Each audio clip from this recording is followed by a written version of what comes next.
a very good evening to all of you. I really hope that you guys are doing well. Now, welcome to the very first lecture of NTA UGC-NET through 1000 plus PYQs. So this is a new course that we have where we'll be discussing 1000 questions across the units for history. Now, you all know that history has 10 units in the syllabus. So we'll be discussing an altogether of 1000 questions over here. Now, before I get into the actual discussions of the questions, it is very important that we understand what the syllabus is. Okay, so let's discuss that. Now, you all know that we have 10 units, right? And each unit has a particular syllabus that we have to cover. So unit 1 is basically all about your prehistory, all right, plus ancient history. Okay. So whenever we start with a new unit, we always start with the sources. Okay, that is what the first one is. So we have to deal with different sources like archaeological sources, epigraphy, numismatics, dating archaeological sites, literary sources, primary and secondary sources, etc. So this is what we will be dealing with in the first chapter. Then we will move on to the next time period where we'll be focusing on the Paleolithic, Mesolithic, Neolithic and Chalcolithic phases. Okay. The next thing that we do is the Indus Valley civilization, and here we'll be covering about the different aspects of Indus Valley civilization. We will cover the origin, extent, major sites, settlement pattern, craft specialization, religion, society, polity, etc. Fine. So all this is what we will be covering. Now here, I think in both of these sections, what is very important is sites. Because usually you get a lot of questions from where? Usually you get a lot of questions from sites. What has been found where? How much has been found? How old it is? These are the kind of questions that you can expect. Now, these are also memory-based questions, guys. So you have to remember, isn't it? So you can expect a lot of sites from these two chapters. Then we move on to the Vedic and the later Vedic periods, and here also we discuss the aspects of it. So the political and social institution, state structure, theories of state, emergence of Varna system, social stratification, religious and philosophical ideas. So these are the things we will be discussing where? In the Vedic and in the Rig Vedic age. Okay. Now, in the Vedic and Rig Vedic age, remember the books. Now here you will find a mention of a number of books and what these books have mentioned, what social aspect have they mentioned, whatever they have mentioned, you will find it over here, right? So that is something you must remember, fine. Then we move on to the expansion of state system, we move on to Mahajanpads, and again we cover the various aspects of it. Society, economy, polity, trade, religion, all of those aspects are covered here. Now, unit 2 is again ancient India only, but here we will see the rise of first empires, and here we will focus on rise of Magad, the Greek invasion, the modern expansion, then again the various aspects of the modern dynasty like modern society, polity, economy, religion, decline, disintegration. Very importantly, we will also focus on Ashokan edicts, the language, the script, the location, what each and every edict is saying about, that is also very important to know. Then after this, we will see the dissolution of the modern empire, which will result in the rise of regional powers, which include the Satavahanas, Kushanas, Shakshatrapas, the Sangam literature, where we will be learning about the Cholas, Cheras, Pandyas, their society, their economy, their polity, the trade and commerce they had with the Roman world. And we will also see some religious aspects in the form of emergence of Mahayana Buddhism and also with Jainism. And yes, there is going to be a little bit of art and architecture as well. So postmodern art and architecture, Gandhar, Mathura, Amravati schools. All right, this is what we'll be discussing. Then we have the Guptas in the Vaktak age. So after the decline of one of the major empires, we have the beginning of what? We have the beginning of regional empires, right? And after the decline of regional empire, we have the beginning of a major empire, that is your Guptas and the Vaktaks. Again, we'll be discussing all the aspects of it. We'll be discussing the society, economy, polity, Gupta, coins, temple, architecture, and some of the particular aspects which are only related to Guptas, like the development of Sanskrit language, astronomy, mathematics, science and technology, etc. Fine. Then we'll move on to Harshvardhan, and here we have a smaller aspect where we have to discuss the administration and religion only, the Shalankyans and the Vishnu Kundins. Now, Unit 3 is all about early medieval India, where you have the emergence of regional kingdoms.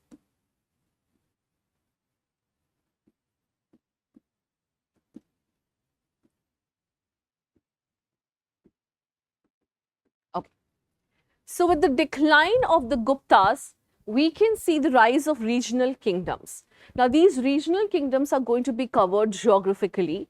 So, first of all, we will see the kingdoms in Deccan, fine, like the Ganga, Kadam, Eastern Western Chalukya, Rashtrakuta, Kalyani Chalukya, 𝐃𝐫𝐢𝐬𝐡𝐭𝐢, Yadav, fine. Then we will take a look at the South Indian kingdoms, which have Pallavas, Cholas, Cheras and Pandyas. Then we take a look at the kingdoms in Eastern India, which have Pal and Sen of Bengal, Varman of Kamrup, Bhomkara and Somanshis of Orissa. Then in Western India, we take a look at the Maitrakas of Vallabhi, Chalukyas of Gujarat, and then we have North Indian kingdoms include Gujar Pratihar, Kalachuri Chedi, Garhwal and Parmar. Now, these are the kingdoms over here. So, here we will be covering about the kings, all right? We will be covering about the kings, their contributions, the chronology. That is very important, fine. So, these are some of the aspects that we will be covering over here. So, this is your political aspect, fine. And then the next feature that we have is your administration.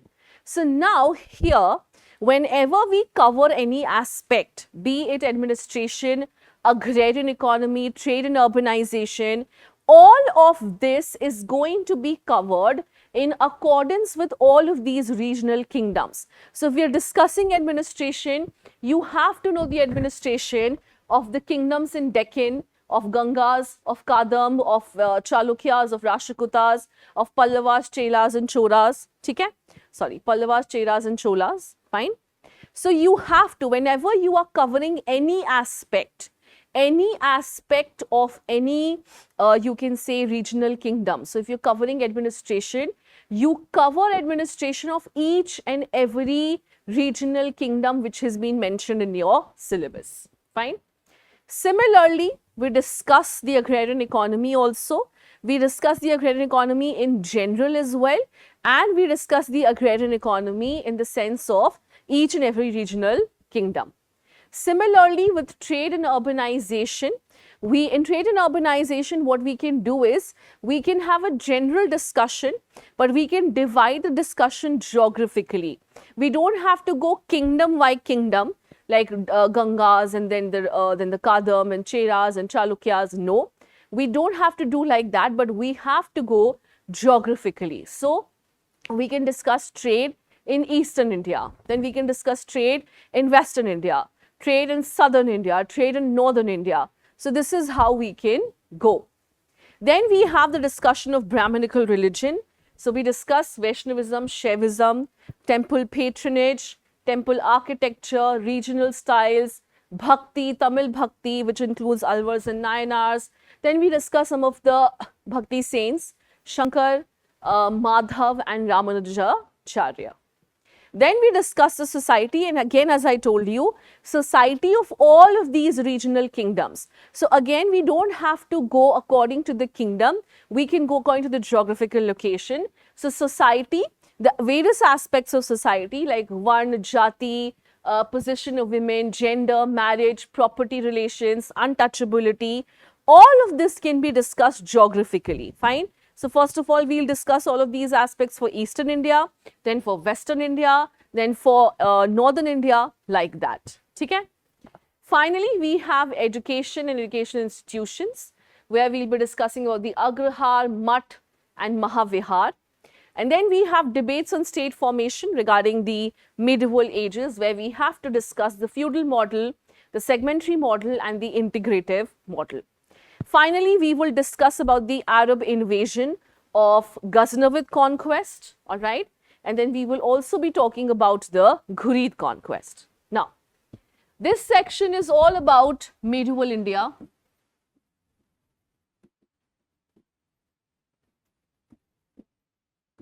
Okay, fine.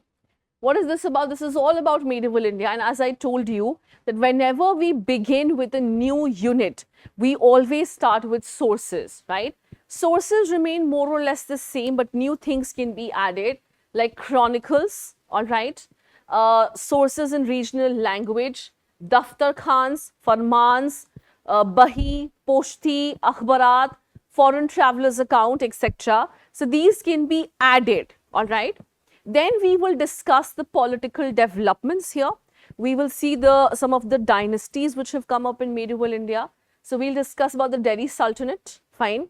The Ghurids, the Turks, the Khaljas, Tughlaqs, Sayyids, Lodis, etc. Then we move on to the foundation of Mughal Empire. Here we'll focus on Babur, Humayun and the Sur Empire and the expansion and consolidation which was done from Akbar to Aurangzeb, and then the decline of the empire. Then we move on to the later Mughals and the disintegration. Then we will cover the Vijayanagar and the Bahamanis. Here we have the Deccan Sultanate of Bijapur, Golconda, Bidar, Birar, Ahmednagar. Then we have the Gangas and the Suryavanshis of Gajapatis as well. Then finally, we will focus on the rise of Marathas. Now, this unit is all about the political history of the various dynasties which have ruled in medieval India. Fine. So here, when we discussed about the administration and economy, so we will discuss the administration and economy of Delhi Sultanate. Fine. Their provincial, central, legislative, and their central administration. ये पूरा हम detail में discuss करेंगे. Then what do we have? Then we have Shesh's administrative reforms. This is something you must be knowing. Sorry, I said that we will discuss this in detail, but no, this is just a syllabus discussion that you should know what questions can be asked from here. So you can be asked a lot of names for offices. You can be asked match the following. You can be asked choose the correct option. So it is very important to know all the administrative officials. Then we move on to Shesh's administration, Mughal administration, then the administrative system in Deccan, where we will cover Vijayanagar and the Bahamani Sultans and the Marathas as well. Then we will move on to see the frontier policies of the Deccan, Delhi Sultans and the Mughals. So Delhi Sultans, you will be focusing on the relationship with the Mongols, fine, and the Mughals also have some of the inter-border relationships. So that is something you have to focus on. Now, again, we deal with the various aspects. So we focus on the agricultural production, we focus on the agrarian economy, we focus on industries, trade and commerce. So all of these aspects that we are covering, we will be covering for all the dynasties that we have discussed. Delhi Sultanate, Vijayanagar, Bahamanis, Mughals, Marathas, all of the dynasties, you have to discuss these aspects of trade, industries, agrarian economy, etc. Then unit 6 is all about society and culture. So here you have to know about the society and culture.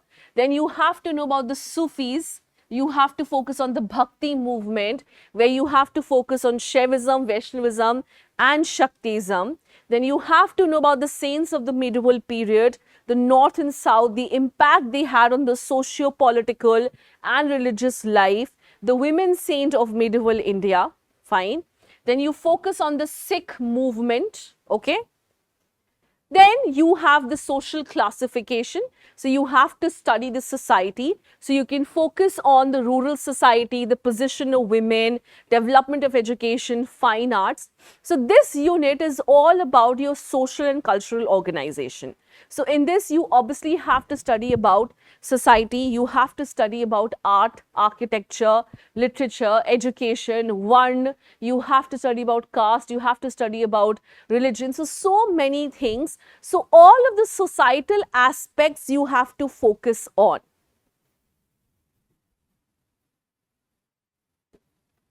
Now, then again you have art and architecture. Fine, so you have to focus on Indo-Islamic architecture, Mughal architecture, regional styles as well. Then you have Indo-Arabic architecture, Mughal gardens, Maratha forts, shrines and temples. So these are again all of your social and cultural aspect, guys. Now, this unit is the beginning of modern India. Fine. So again, we begin with what? We again begin with our sources. So sources here have changed a little bit. So we have more of archival material, biographies, memoirs, newspapers, oral evidence, creative literature, painting, monuments, coins, etc. So we have more of that over here. Then we will see the rise of British power. We will see the incursion of the European traders, Portuguese, Dutch, French and British, and how the Britishers have established their dominion, in India. Then we will see how the relationship was with principal states of Bengal, Awadh, Hyderabad, Mysore, Karnataka and Punjab. We will take a look at the revolt of 1857, the causes, the nature, the impact of it. After this, we will be taking a look at the administration. Now, administration would be covered, you have to cover it in two parts. So, you have to look at the administration established by the East India Company, and then you have to look at the administration established by the Crown, as in the British Parliament. This is post 1857. So, you have to see how the central and provincial structure was organized and how the administration was taking place. And under administration only, we have to focus on these aspects of paramountcy, civil service, judiciary, police, army, etc. Fine. Then we will move on to the local self-government that we had and the constitutional changes which was introduced by the Britishers from 1909 to 1935. Okay. Now, Unit 8, we talk about the colonial economy, all right. So, under colonial economy, we obviously have to focus on the trade, how the composition of trade was changing, the volume and direction of change, commercialization of agriculture, the various land settlements, the various revenue settlements that they have come up with, permanent, Rayatwari, Mehelwari, etc., how it has caused rural indebtedness, fine. Then we'll also focus on decline of industries. There was something called deindustrialization which the Britishers have done. What was the socio-economic impact and the conditions of the artisans, the deurbanizations, the economic drain theory of Dadabhai Naoroji, the world wars and how it was affecting the economy of the nation. So all this is going to be covered, fine. So all this you have to make sure that you cover because you get questions from here a lot. Then we'll focus on the British industrial policies that the Britishers have launched in India. Which major modern industries did they come up with? What were the natures of factory legislations? Fine. The monetary policy, the banking, currency, transport, communication. So all this is about the colonial economy. Fine. Unit 8 is all about the colonial economy which was established in India via East India Company and then the Crown. After this, you also have to see the growth of new urban centers, fine, the kind of architecture, the kind of town planning which was there in Bombay, Madras, Calcutta. We suffered from a number of famines and epidemics, and what was the government policy? The tribal and peasant movement. And then here we are going to see how the Indian society was in transition. So they had come in contact with the missionaries, they've come in contact with Christians, fine, and how they have developed a critique of the Indian social and economic practices, the religious belief, educational, other activities. Then we will focus on the educational policies of the government, the English East India Company, the various missions that they have sent, the various reports that they have produced on education. Then we will take a look at the Indian Renaissance period, where we have the social movement, the social reformation movement, where the Indian society was reformed. So we have we have Ram Mohan Roy, Ishwar Chandra Vidyasagar, Swami Dayanand Saraswati. We have so many of these reformers. We have Pandita Ramabai, we have Annie Besant. So we will study the contributions of these reformers. How did they reform India? What did they do for India? So ye sab hum padhenge. Then we will focus on the women's question. What is the nationalist discourse on women's organization? What legislations were passed regarding women? We also have to focus on the printing press. So the print media, especially newspapers, played a very important role as far as your national movement is concerned. So that is something we must know.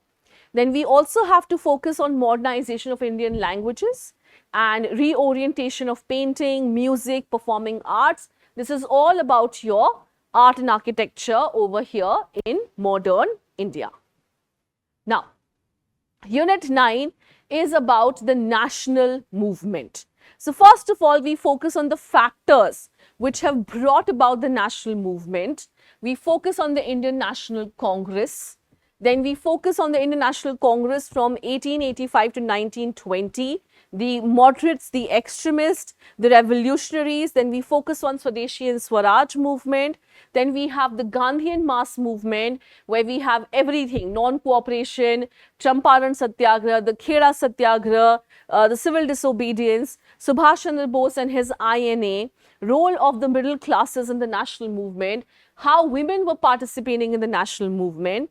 And then we have the left-wing politics, which is all about your CPI, the Communist Party of India. So we'll be focusing on that as well. Okay. Then we also have to focus on the depressed class movement.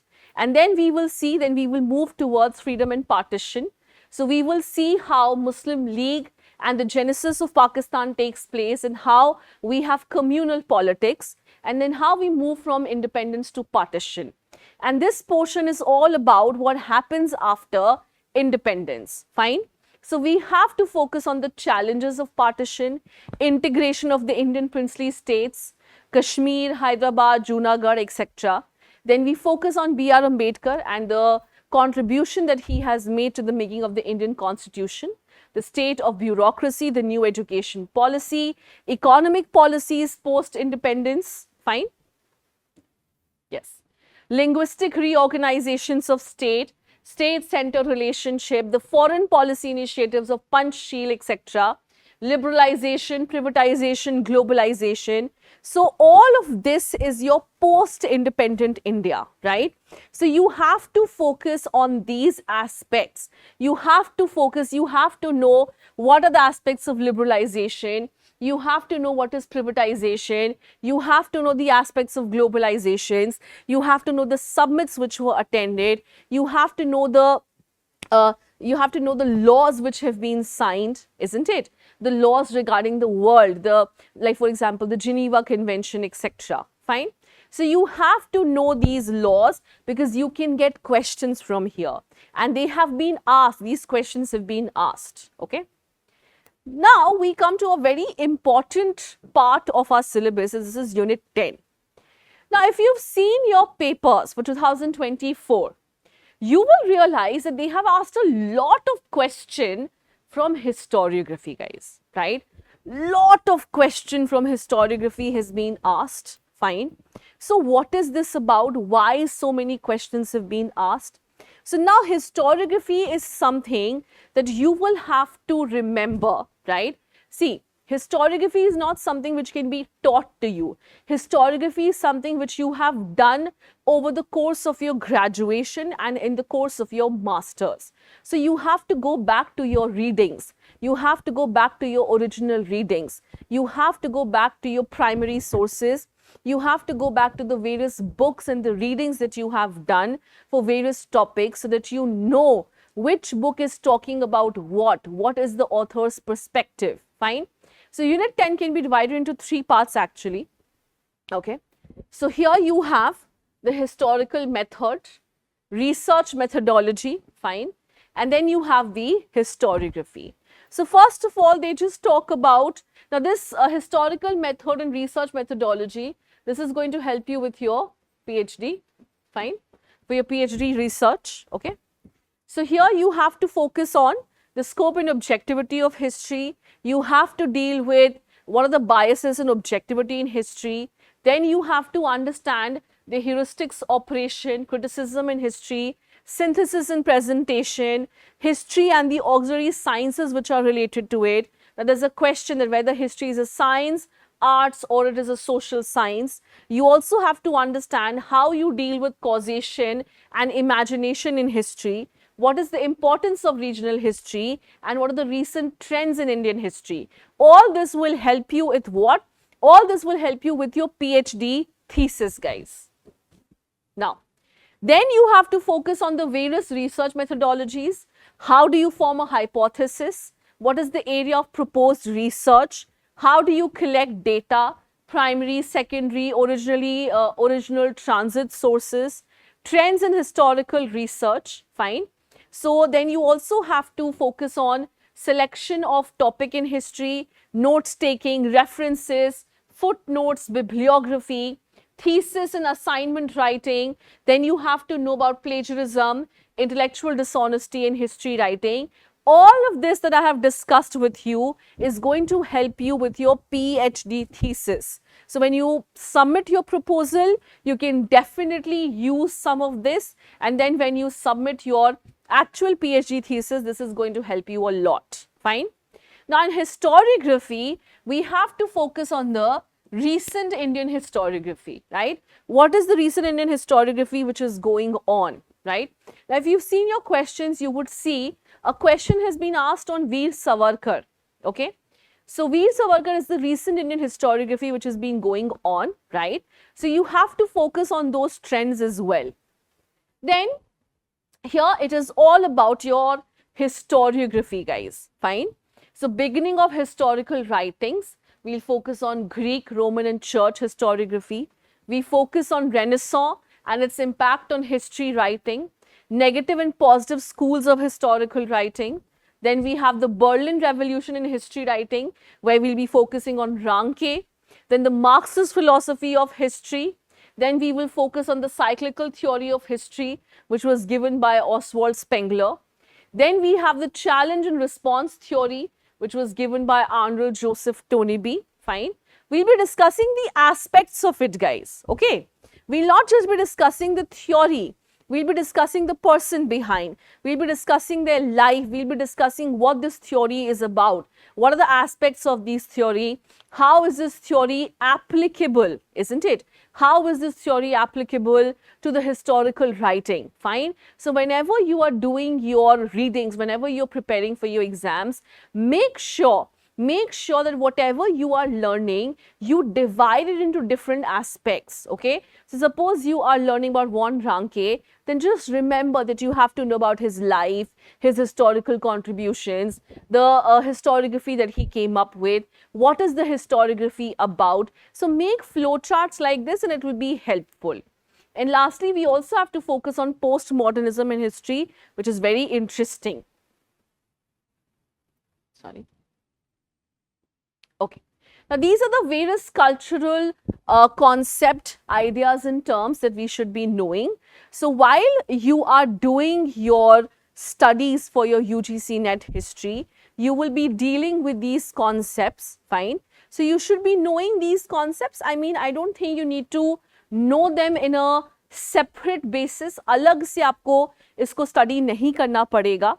When you are doing your studies and while you're doing your concepts, while you're doing your topics, in that only you will cover all of these issues, or you will cover all of these concepts like Bharatvarsh, Khilafat, Sabha Samiti, सुलेही कोल, वर्ण संस्कार, तुर्कानी चहलगानी, वेदांत, वतन, पुरुषार्था, बलूता, रिना, तकावी, संस्कार, इख्ता, यजना, jizya, गणराज्य, zakat. So you'll be covering all of this, okay? So that's about all of your discussion regarding the syllabus, fine. So this was all about your discussion regarding the syllabus. Now before I end the session, I do want to tell you how we will go about it, alright? Now as I told you, we have 1,000+ question, right? What do we have? We have 1,000+ questions that we will be discussing through the entire unit, fine. Now what are the features? What are the features that you'll be offered? So first of all, we'll be discussing all of these PYQs that we have there, that have been asked from each unit, fine. And we'll not just be discussing the PYQs, we'll discuss each and every option in the PYQ. Why is some option correct? Why is one option correct and the other 3 wrong? We'll be discussing the concepts which are associated with that question. So in this way, through 1,000 MCQs, not only is your revision taking place, right, but you're also revising all of your concepts again and again. So this is going to be really helpful for a quick revision, especially if you are done with your syllabus once and if you want to have a quick revision along with paper solving, along with your concept revision. This is going to be one of the best courses for you. This will be really helpful to you, all right? So that's about it for today's lecture, guys. We have discussed the syllabus. We have discussed how we will go about in the classes, right? What we will be doing in the classes, how we will be dealing with the questions, fine. So as I told you, we take up a question, we discuss the question, we discuss the unit from where it has been asked, the topic from where it has been taken, the option which is correct, the option which is wrong, and if there is any concept that I want to discuss with you regarding that, we'll be doing that as well, all right? So I really hope that you found this video, I really hope this course helps you, all right? And I'm sure it will, because it will be really helpful for your quick revision along with concepts and questions. All right. So this is it for today's lecture. So I will now see you in the next lecture. We will be starting with our questions from unit 1, right? Along with the questions, we'll discuss the unit, the topic, the correct answer, the wrong answers, and the concept which it is associated with. All right. So thank you so much, guys, for joining me over here. It was an absolute pleasure to have you all. So I will now see you in the next lecture. Till then, please take care. Thank you. Bye-bye.